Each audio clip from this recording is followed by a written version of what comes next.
Gente de YouTube, ¿cómo están? Este video pues ya lo tengo grabado desde el 18 de agosto en la noche, acabo de bañar, pero pienso subirlo para otro día, por si acaso. En este video especial hoy hablaremos acerca de la persona de Baruch Spinoza y acerca del panteísmo. El panteísmo técnicamente es una filosofía bastante importante que he querido abordar, además que forma parte de mi filosofía de vida y parte de mi pensamiento. También he de decir que admiro la figura de Baruch Spinoza y técnicamente por eso me identifico con él, y es necesario sacar este tipo de videos no solamente informativos, sino también técnicamente con alto contenido filosófico. No me considero filósofo profesional, pero sí tengo bastantes conocimientos en filosofía, los cuales quiero compartir con ustedes. Hablar, charlar, compartir y disfrutar con ustedes. Sin más preámbulos, vamos a comenzar el video. Baruch Spinoza fue un filósofo de la Edad Moderna, técnicamente del siglo XVII. Nació en el año 1632 en La Haya, lo que hoy es Holanda. Técnicamente nuestro gran amigo Baruch Spinoza era un filósofo neerlandés de origen judío. Pero ¿qué pasa? ¿Qué es lo que pasa aquí? Bueno, que Baruch Spinoza técnicamente no tenía una familia neerlandesa, sino tenía una familia proveniente de Portugal. Su historia es bastante antigua, la historia de los Spinozas, ¿verdad? Y bastante interesante sobre su genealogía. Antes de que Baruch Spinoza naciera, técnicamente gran parte de su familia se encontraba en la península ibérica, lo que hoy es España, ¿vale? Y durante la Edad Media, ¿verdad? Los Espinosas vivieron ahí, eran comerciantes judíos y técnicamente vivían de ello, pero ¿qué pasa? Fueron expulsados, ¿verdad? Lo que fue cuando expulsaron a los judíos de Granada en el año 1492, cuando los reyes católicos, ¿verdad? Isabel I y Fernando II de Aragón echaron a los judíos totales, ya que recordemos que los califatos árabes habían dominado gran parte de la península ibérica y habían técnicamente se habían dividido y habían formado califatos. Uno de ellos era el de Granada, técnicamente, que técnicamente España trató de sacarles de ahí hasta el año 1492. La familia de Baruch Espinosa tuvo que irse a Portugal, ¿verdad? Donde los trataron bien, pero también hubieron problemas con los judíos, ¿verdad? Y los judíos tuvieron que huir, ¿verdad? El bisabuelo de Baruch Espinosa, creo que el bisabuelo materno, iba a ser quemado por la Inquisición portuguesa, pero se le fue perdonado. Y así pasaron los años, los Espinosa se instalaron en lo que hoy es Holanda, y de ahí nació Baruch Espinosa en el año 1632. Nuestro joven Baruch Espinosa técnicamente fue criado en una familia judía sefardí, ¿sabes? Porque ya habíamos dicho que esta familia de Baruch Espinosa venían de la península ibérica, ¿verdad? Pero fueron expulsados y a lo largo de la historia técnicamente han ido de territorio en territorio hasta llegar a lo que voy hablando, en donde ahí nació Baruch Espinosa.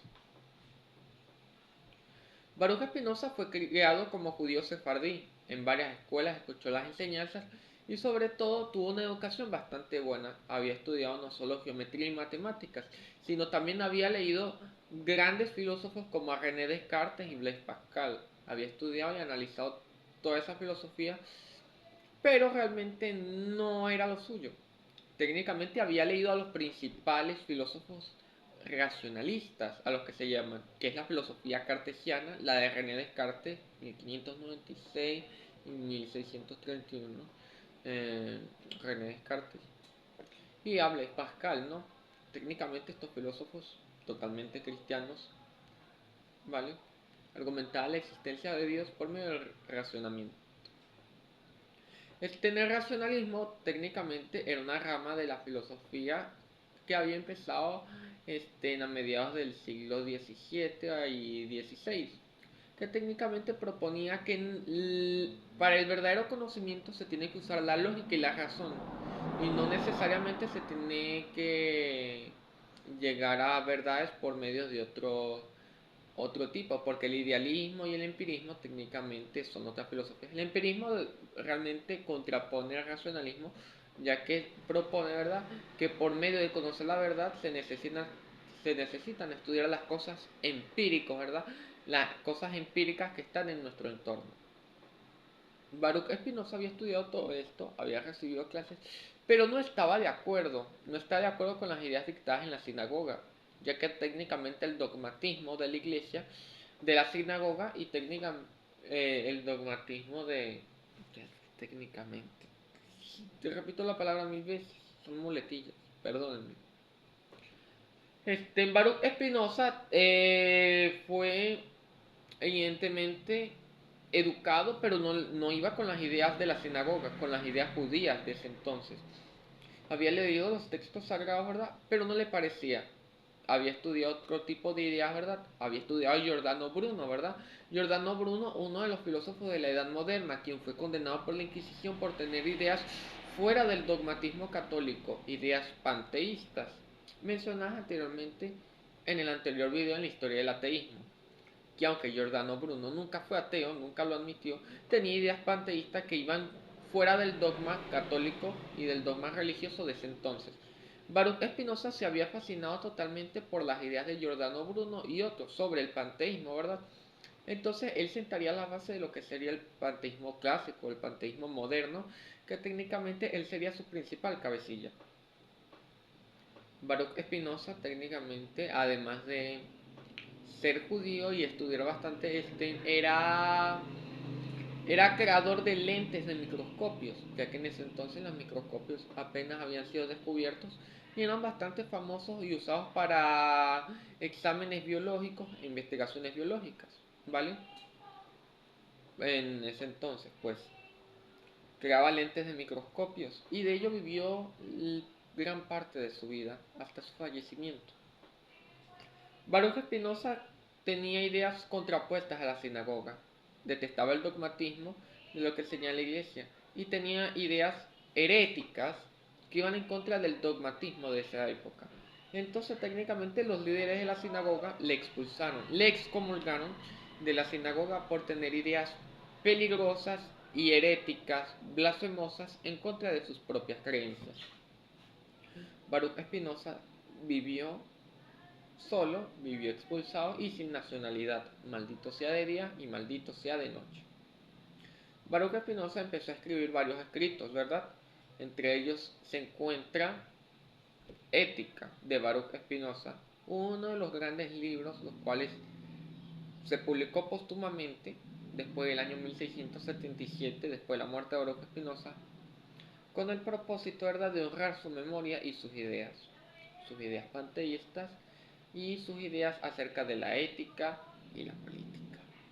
Ahora sí, vamos a explicar las ideas del gran Baruch Spinoza, ¿verdad?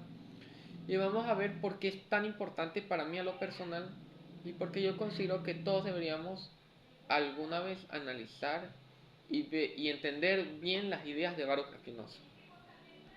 Baruch Spinoza abre cimientos, ¿verdad?, hacia lo que es el panteísmo, ¿verdad? Supe de Baruch Spinoza gracias a este libro de filosofía. Tomos de enciclopedias Jackson.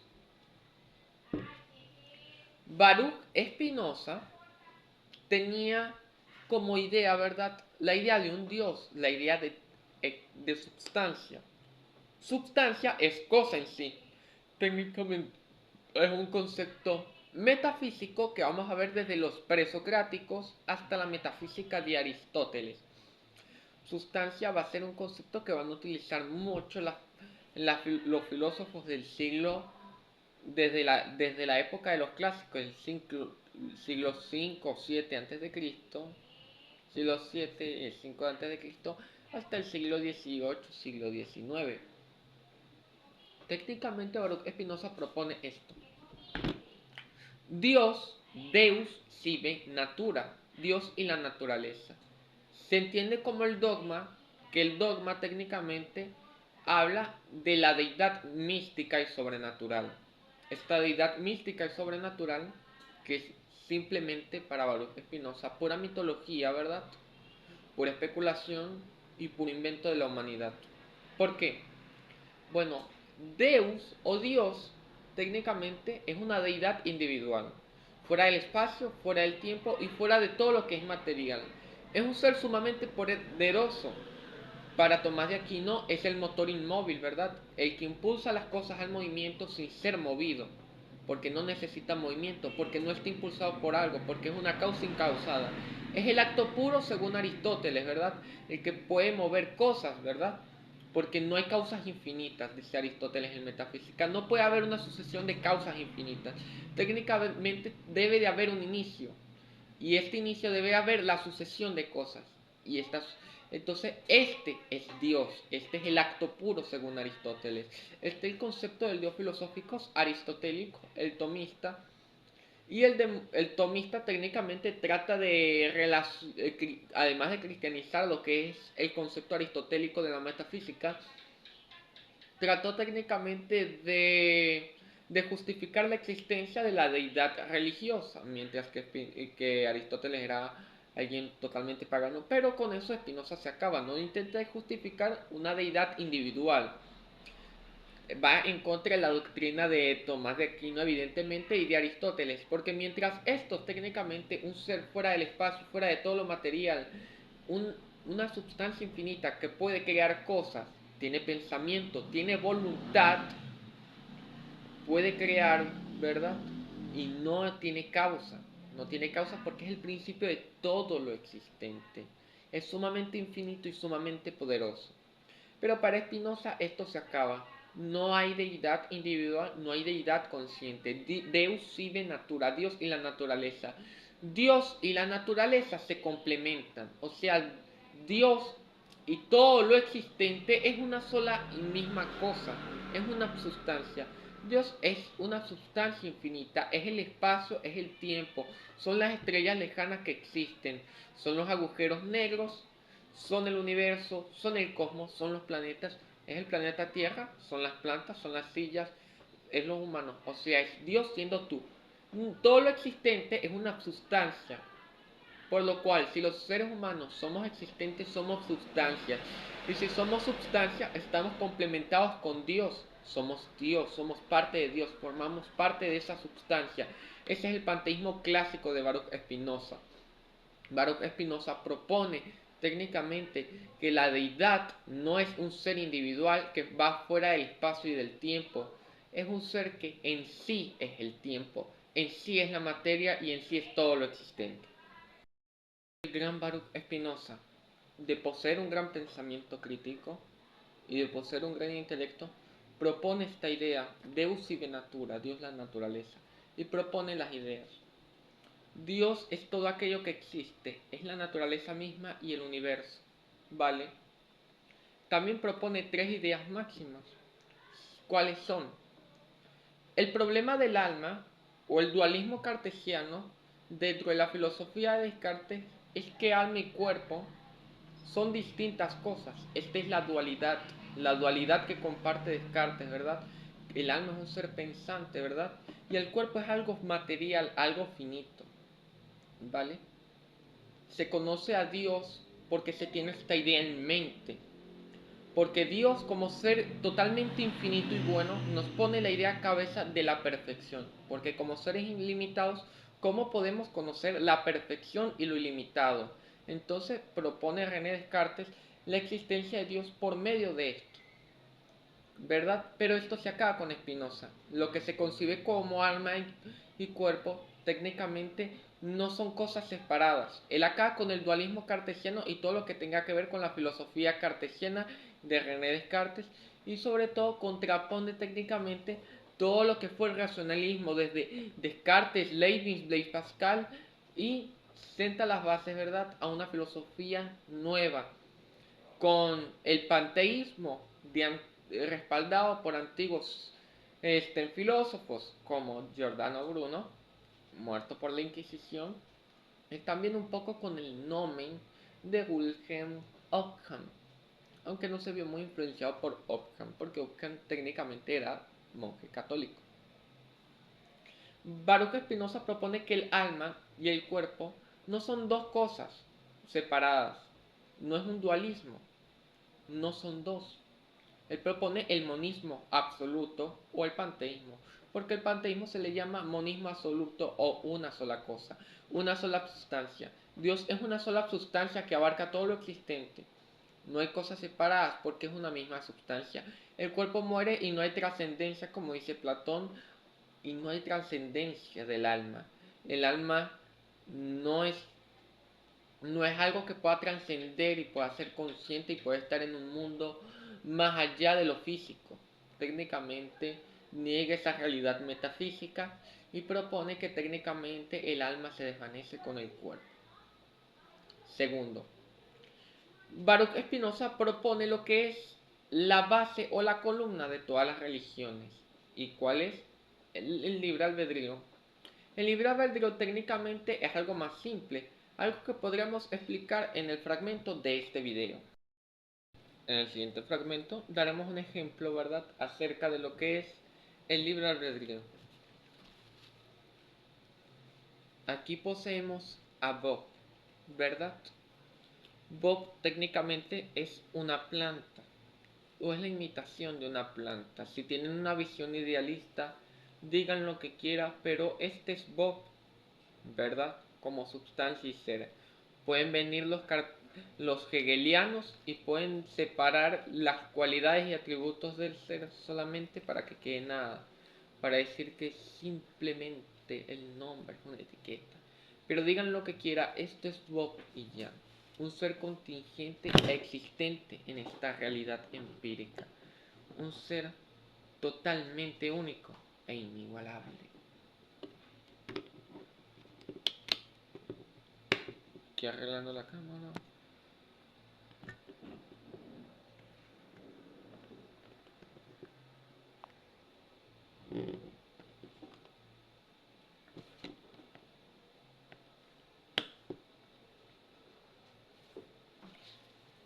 El concepto del libre albedrío técnicamente es un concepto, ¿verdad?, que viene desde las religiones antiguas, desde el cristianismo, ¿verdad?, hasta otras ideas, ¿verdad? ¿Qué es el libre albedrío y cómo se puede escribir? Imagínense que yo soy Dios.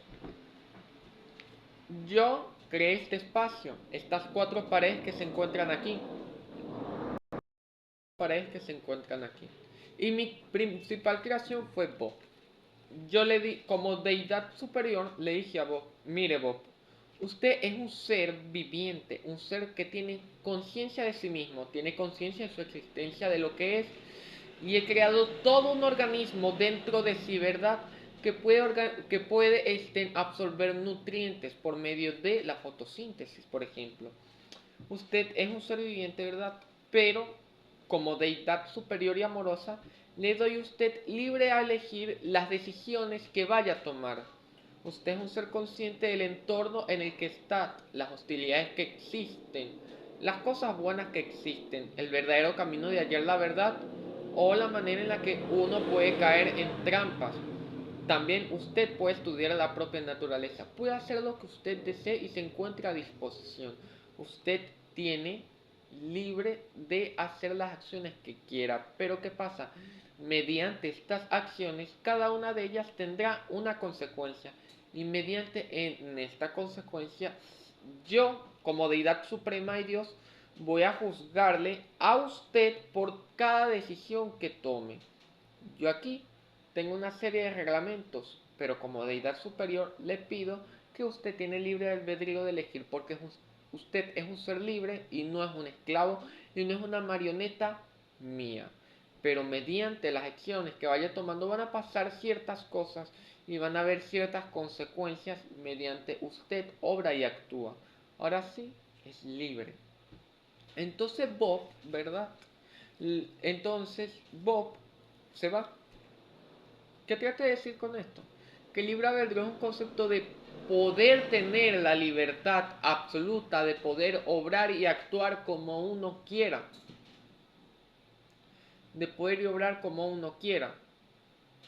Elegir las decisiones y por mediante de estas tienen consecuencias. Hay gente que dice que Dios no te castiga, pero esas son diferentes como visiones filosóficas y religiosas. Depende de que si crees en la religión cristiana no, o crees en el Dios cristiano pero no eres parte de esa religión, o no o no crees en esa deidad y eres más de un teísmo o un deísmo, un panteísmo, etcétera, etcétera, etcétera.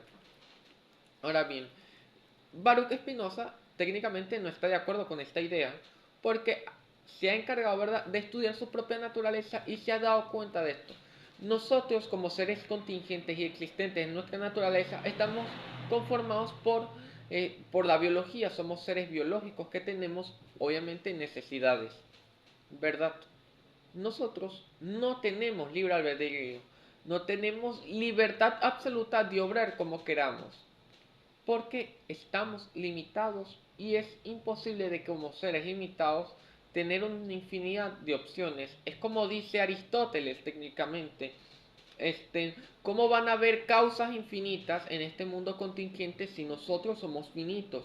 ¿Cómo en una realidad pueden haber una serie de cosas infinitas si nosotros somos seres finitos? Y los seres finitos, como nosotros los hombres, tenemos un solo fin a concluir. Si Bob quiere enamorar a Susana, la conclusión de sus acciones que vaya tomando, la conclusión o el fin en el que quiere llegar es enamorar a Susana, ser su pareja, ser su novio.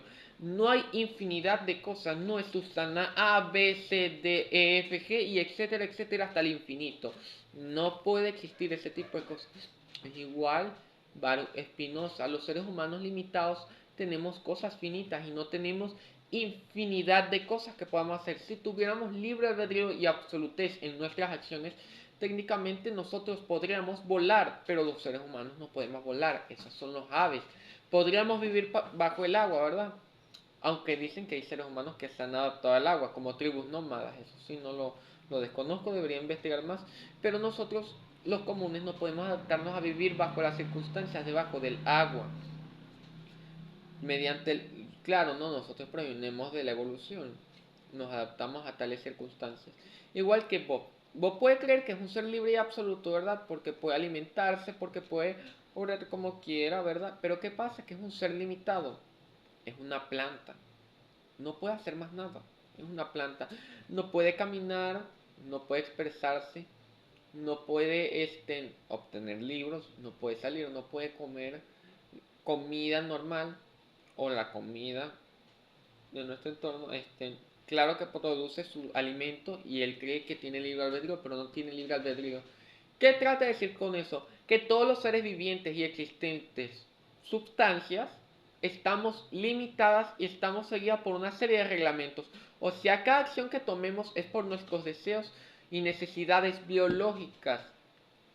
Si señor Bob necesita alimentarse, técnicamente va a necesitar de la fotosíntesis. Si no hay fotosíntesis, Bob muere. Bob muere y no va a vivir más y no aparecerá más en mis videos. Nosotros como seres limitados es esto. Nos procuramos en salud, alimento, hidratación, defecación, etcétera, etcétera, etcétera. Nuestras necesidades biológicas de la reproducción para que la especie humana no se extinga en ningún momento, etcétera, etcétera, etcétera. Aunque también la homosexualidad es un factor biológico. El que diga lo contrario es un tonto. Y por último propone algo. Las deidades de las religiones, ¿verdad? Como el dios Yahvé, Shaddai, Adonai, Jehová. Hablaremos de este caso, ¿verdad? En el contexto de su religión judía, ¿verdad? Son deidades, como dice Genófanes, ¿verdad? Genófanes, ¿verdad? Filósofo presocrático de la antigüedad, nos deja un gran mensaje acerca de lo que es una deidad. ¿Qué propone con la deidad? La deidad posee atributos humanos. ¿Por qué? ¿Por qué Baruch Spinoza va en contra de las deidades de la religión? Porque va en contra de un ser consciente que crea el universo bajo su conciencia e inteligencia, perfección y orden. ¿Por qué Baruch Spinoza niega la deidad en la que creció? Esto tiene una explicación simple.